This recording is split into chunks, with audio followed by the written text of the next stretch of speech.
মালিক ওয়াল এশায়ে কসম করো নাই, ওয়াল মাগরিবে বলে মাগরিবের কসম করো নাই, ওয়াজ জুহরে বলে জুহরের কসম করো নাই, ওয়াল ফজরি কেন বললা? আল্লাহ বলে বলবো ওয়াল ফজর, কেন সে মাগরিব বলবো না, এশা বলবো না, জুহর বলবো না, বলবো ফজরের কসম। কেন? ওই ফজরের সুবহে সাদিকে মা আমেনার ঘরে তোমার নবী এসে কুল কায়নাতে ফজরকে দামি করে দিয়ে দিয়েছে। ডাক দিলেন, ইয়া আহলা মক্কা, হে মক্কার মানুষ, তাআলাউ বিনা, তাআলাউ বিনা, আমার কাছে আয়, আমার কাছে আয়। সবাই বললেন কেন ডাকলেন? আমার নবী বললেন নাহনু মুসাফির, আমরা জার্নি করব, ভ্রমণ করব। সবাই বললেন যাবেন কই? আমার রসুল বলে কথা মানলে অনেক দূরে নিয়ে যাব। নিবেন কই বলেন না। আমি হাসানরে যদি জিজ্ঞেস করেন হুজুর কোথায় নিবেন, আমি বলবো কক্সবাজার, আমি বলবো সেন্ট মার্টিন, আমি বলবো রাঙ্গামাটি, আমি বলবো জাফলং। আমার নবী বলে যদি আমার কথা মানো আমি দুনিয়ার কোথাও নিয়ে যাব না, মক্কার জমিন থেকে ডাইরেক্ট জান্নাতুল ফেরদাউসে নিয়ে যাব। শয়তানের দুকায় পয়রা জাহান্নামের দরজায় চলে গেছিস, আমার নবী এসে দুই হাত দিয়ে তোদেরকে ধরে বুকে লাগায়া উম্মত বানায়া জাহান্নাম থেকে তুলে জান্নাতি বানানোর জন্য চলে এসেছে।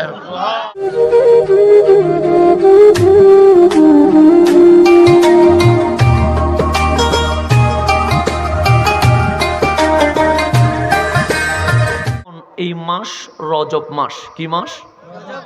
এই মাসে মাহফিল কে করেছে? পীরজাদা খাজা মুফতি সৈয়দ বাকিবিল্লাহ নুরি করেছে?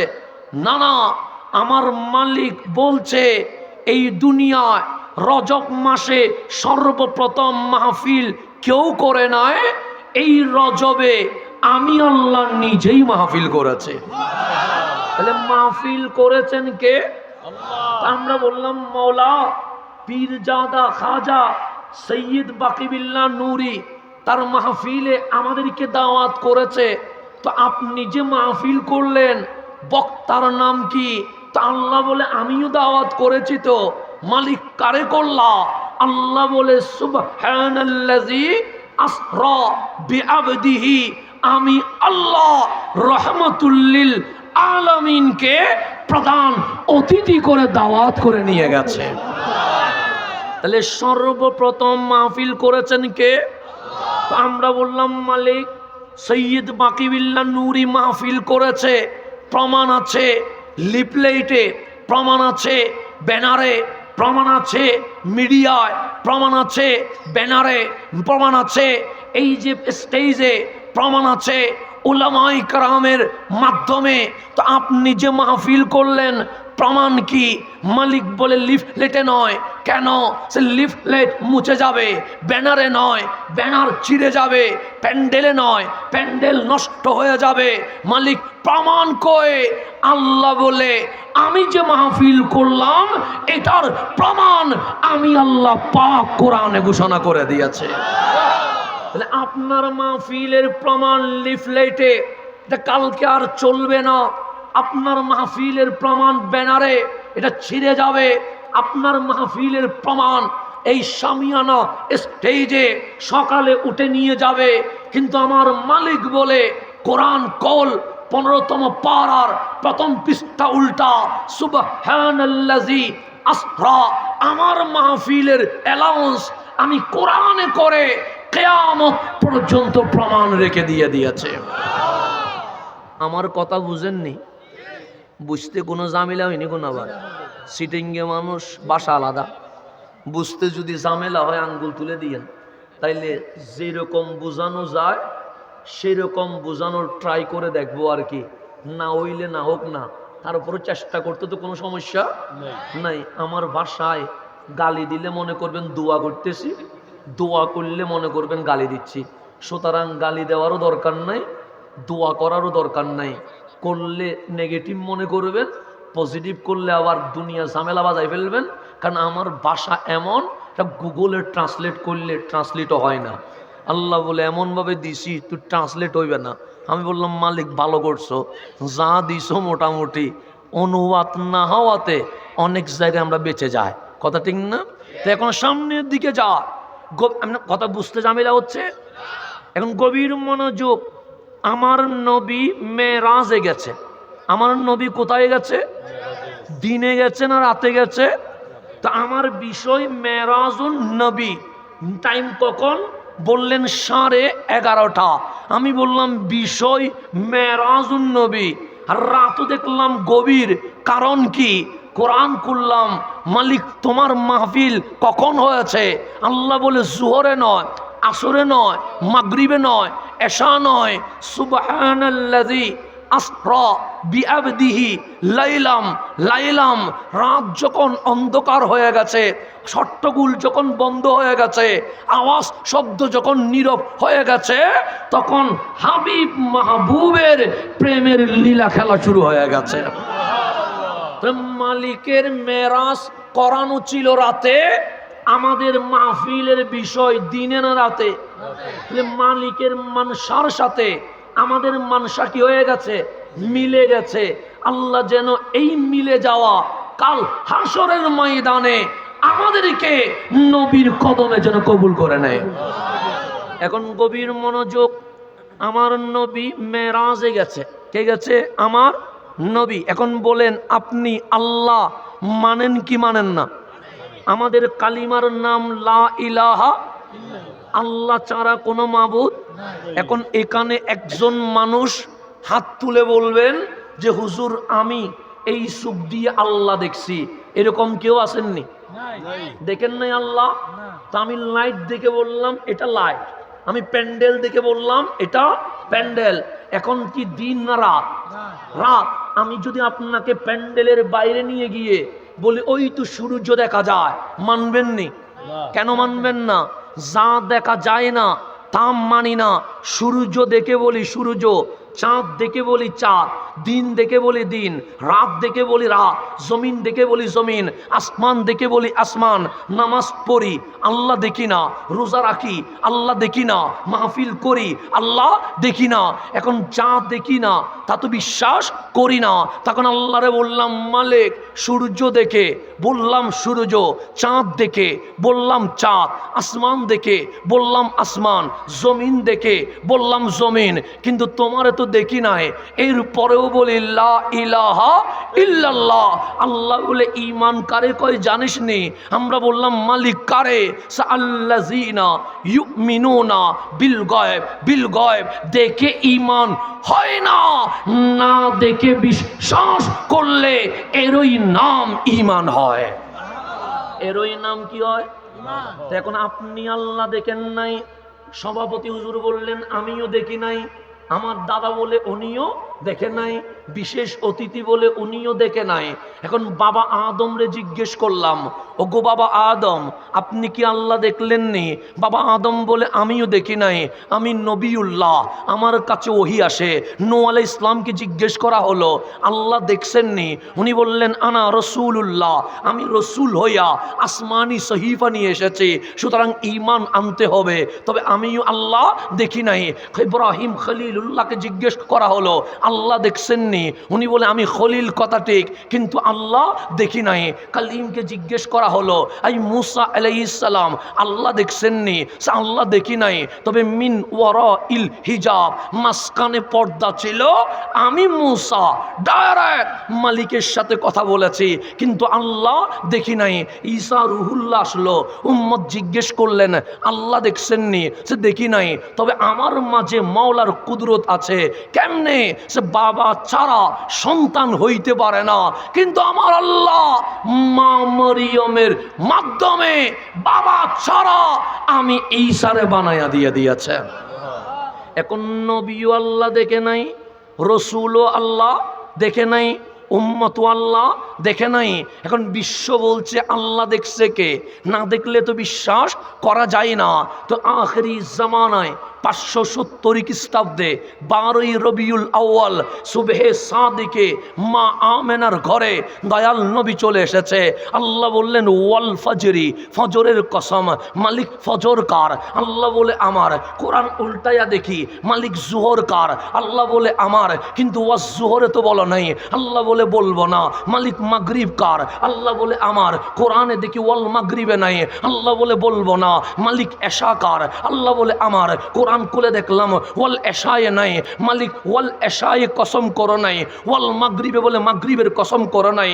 ওয়াজ জোহরে বলে জোহরের কসম করো নাই। ওয়াল ফজরি কেন বললা? আল্লাহ বলে বলবো ওয়াল ফজর। কেন? সে মাগরিব বলবো না, এশা বলবো না, জোহর বলবো না, বলবো ফজরের কসম। কেন? ওই ফজরের সুবহে সাদিকে মা আমেনার ঘরে তোমার নবী এসে কুল কায়নাতে ফজরকে দামি করে দিয়ে দিয়েছে।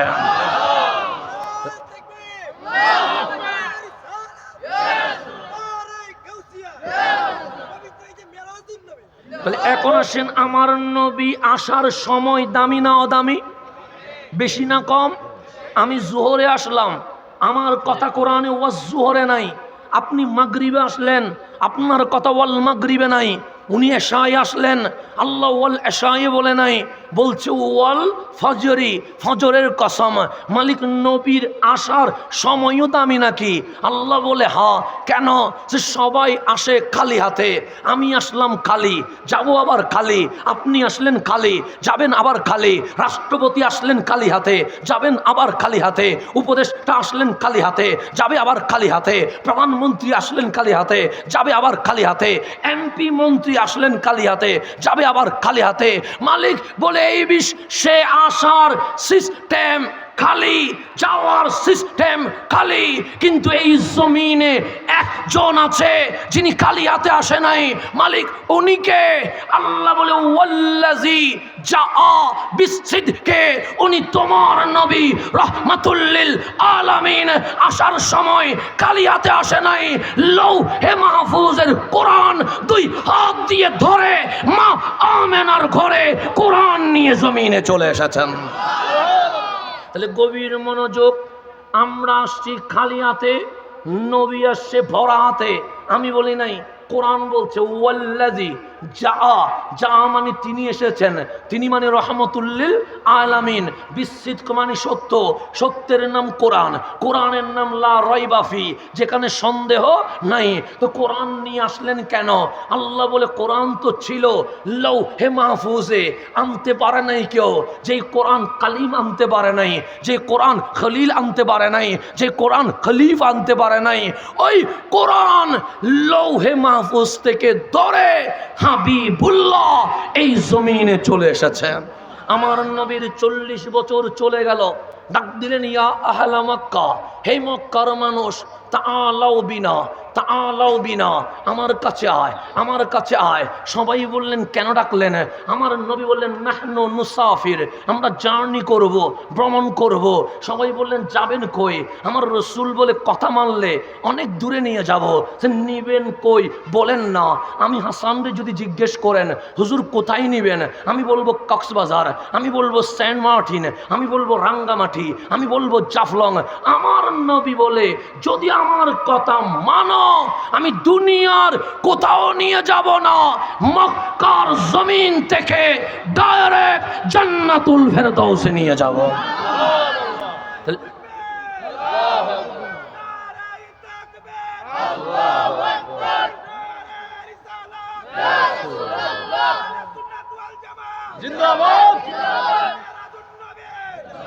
এখন আসেন গভীর মনোযোগ। আমার নবী বললেন আমার সাথে আসলে কোথায় নিয়ে যাব? জান্নাতে। জান্নাতে। তো আমারে জিজ্ঞেস করেন হুজুর আপনার এম ইন লাইফ কি? আমি বলবো 5টা বিল্ডিং করা। আপনার উদ্দেশ্য কি? বলবেন বাড়ি করা। ওনার উদ্দেশ্য কি? বলবেন গাড়ি করা। ওনার উদ্দেশ্য কি? বলবেন ডাক্তার হওয়া, ইঞ্জিনিয়ার হওয়া, লয়ার হওয়া, এমপি হওয়া, মন্ত্রী হওয়া। এখন আমার নবীরে জিজ্ঞেস করেন কামলিওয়ালা রসুল, আপনার দুনিয়ায় মাকসাদ কি, উদ্দেশ্য কি? আমার কামলিওয়ালা বলে আমার জিজ্ঞেস করো না, কেন? আমি নবী নিজে আসি নাই, কাদে যা আকম মিনাল্লাহি নূর, আমার আল্লাহ আমারে জমিনে পাঠিয়ে দিয়েছে। আমি যদি নিজে আসতাম, আমারে জিজ্ঞেস করো, আমি নিজে আসি নাই, আমারে পাঠাইছে কে?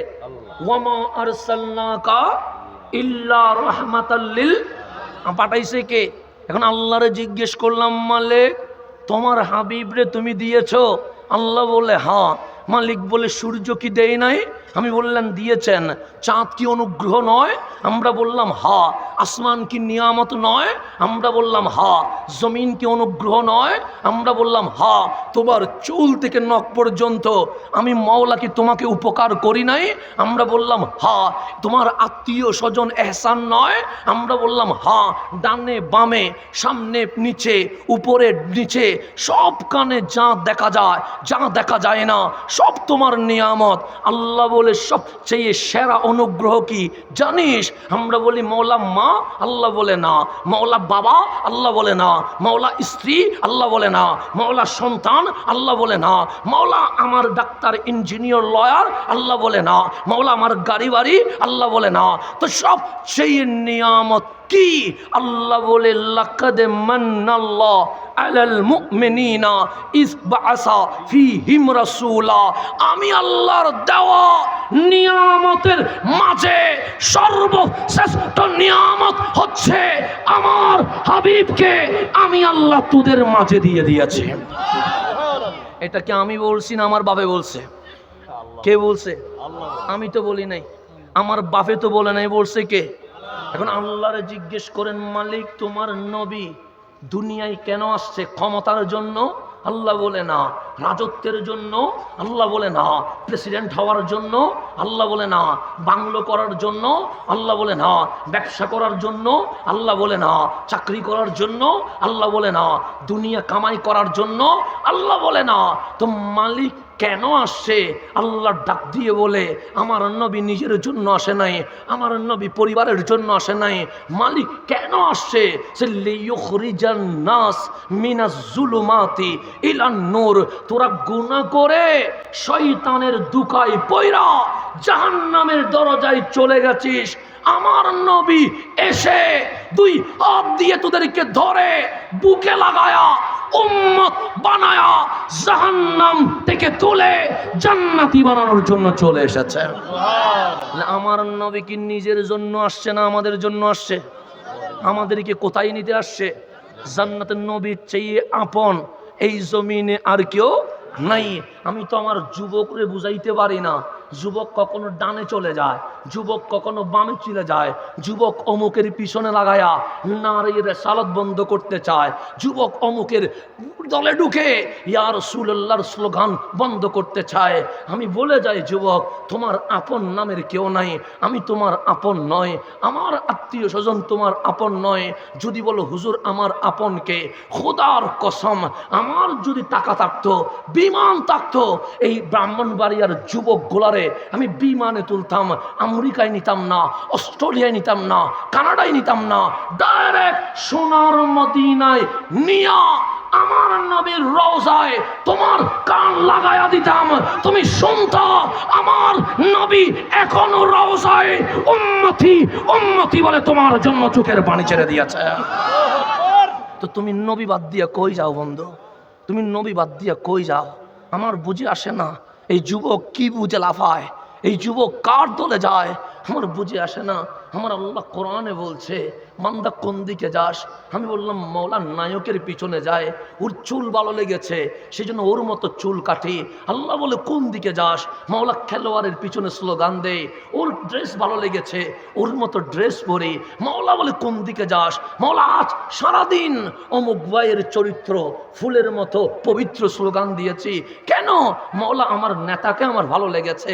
আল্লাহ ডাক দিয়ে বললেন আপন কি বুঝেছিস? আপন আপন কি বুঝেছিস? আমি বললাম মালিক, নায়কের বাংলো হয়ে গেছে, আমার টিনের ঘর টিনের রয়ে গেছে, খেলোয়াড়ের বিদেশে বাড়ি হয়ে গেছে, আমার এখনো পর্যন্ত বেড়ার ঘর বেড়ার রয়ে গেছে, খেলোয়াড় ওনার অনেক আধিপত্য বিস্তার হয়ে গেছে, আমার কোনো পাওয়ার ভয় নাই, আমার নেতার অনেক ঘর বাড়ি আমেরিকায় হয়েছে, কিন্তু আমার কোনো উন্নতি হয় নাই। আমি 5 বছর আগে বাবার স্লোগান দিয়েছি, এখন নেতার ছেলের স্লোগান দিতে হয়, স্লোগানের চেয়ে বেশি আমার উন্নতি জুটে নাই। তো আল্লাহ বলে ঘুরে তো দেখছস, কিছু পাইছস নি? আমরা বললাম পাই নাই মালিক, পাই নাই মালিক। আল্লাহ বলে আর যাবি নাকি? আমরা বললাম মওলা তুমি কি বলো? আল্লাহ বলে নায়কের দরজায় যাস না, খেলোয়াড়ের দরজায় যাস না, লিডারের দরজায় যাস না, প্রয়োজন যতক্ষণ ততক্ষণ ইউজ করবে, এরপরে আর তোর খবর নিবে না। আমরা বললাম মালিক যাবো কার কাছে? আল্লাহ বলে বলবো নি। আমরা বললেন মালিক বলেন না। আল্লাহ বলে ওয়ালামু, জেনে রাখ জেনে রাখ, আন্না ফিকুম রাসূলুল্লাহ, তোদের মাঝেই তো আমার কামলিওয়ালা রসুল আছে। উনি নিজের কথা ভাবে না, উনি পরিবারের কথা ভাবে না, উনি হারদম উম্মতি উম্মতি বলে সুখের পানি ছেড়ে দিয়েছে। তুই নবীর চেয়ে আপন আর কেউ জুটবে না। এখন গভীর মনোযোগ, সময় যেহেতু কম, আমিও বিদায় নিব। আমি গভীর রাত্রে মাহফিল করি না, এরপরেও আপন মানুষ বললে আমাকে ভালোবাসার খাতিরে হ্যাঁ বলতে হয়, কারণ আমি রাত জাগার বক্তা আলাদা আর বিষয়ে মাহফিল করার বক্তা আলাদা। কারো বিপক্ষে না, মানে তো আমার সিস্টেম অন্যরকম। আমি 11টার ভেতরে মাহফিল ক্লোজ করে ফেলি, কিন্তু আমি যখন আপনাদেরকে ভালোবাসি, বিশেষ করে বাকিবিল্লাহ নুরি যখন বলছে, আমি বললাম ঠিক আছে আমি গভীর রাতে বসবো, কিন্তু আমি এরকম রাত্রে মাহফিল করি না, অভিজ্ঞতা আমার শূন্য। এরপরেও আমি কথা বলি, কারণ আমি গভীর রাত জেগে মাহফিলের বিরোধী মানুষ। কি মানুষ? বিরোধী, মানে বিরোধী মানুষ। আমি 11টার পর মাহফিল করার পক্ষের লোক না, বিপক্ষের লোক। কেন জানেন? কারণ আমি এটা বিশ্বাস করি 11টার ভেতরে আমাদের মাহফিল শেষ করা দরকার, এটা আমি বিশ্বাস করি এবং আমি এটা মানি, নিজের জীবনে বাস্তবায়ন করি। সেই জন্য আমি নিজে 11টার পর কোথাও মাহফিল করি না, কথা আর কাজে যেন মিল থাকে। কিন্তু কিছু আপন মানুষ বললে আর না বলতে পারি না, সেজন্য আপনাদের রাত জেগে কথা বলছি।